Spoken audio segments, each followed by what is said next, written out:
It's highway time again, people. Since the Great Northern Highway was such a blast to review with its dangerously radiant glow, it's time to review the other highway which eclipses it in importance. I'm of course talking about the Northwest Coastal Highway. This is a road that connects the last outpost of civilization, Geraldton, civilized is arguable, to the nymphic wildlands of the Pilbara coast. Truly, there is no place more beautiful and dangerous than the thin bitumen line where the desert meets the sea.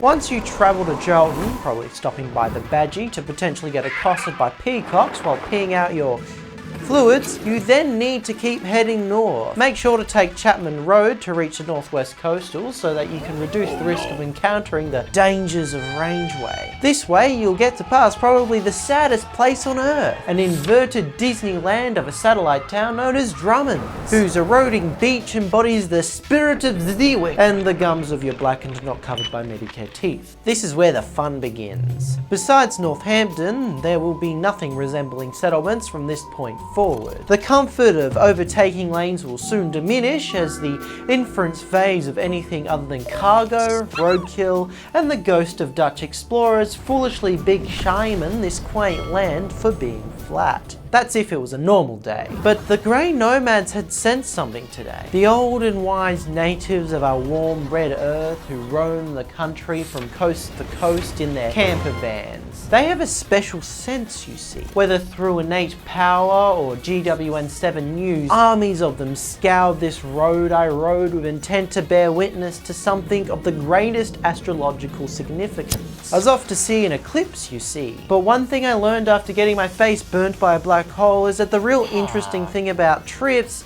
is the journey. All other reasons are merely an excuse. The first major stop in this wilderness is a settlement called Carnarvon. However, I was unable to locate such a place behind the primitive and impenetrable plantations located exactly where a town is meant to be. Some kind of bananas joke made by cartographers, I can only assume. Best avoided. The only cited attraction of the place besides poor health outcomes is a giant banana, a redundant tool as it's more enjoyably bananas piecemeal and by the trolleyful. Now, unless you're a real sketchy tradie or a very specific member of the Liberal Party of Australia, there is a little point in staying at the next stop in Manila. However, it is where you are stuck at a crossroads. Turning left to head to a town containing the best and partially secluded beaches on Earth, such as Coral Bay, and the historic Cape of Exmouth. Or turn right and stay on the highway, entering an industrial dystopia with towns like Port Hedland, Karratha, and unmarked grave of Kelpie Dog. Here is my overall review of the Northwest Coastal Highway.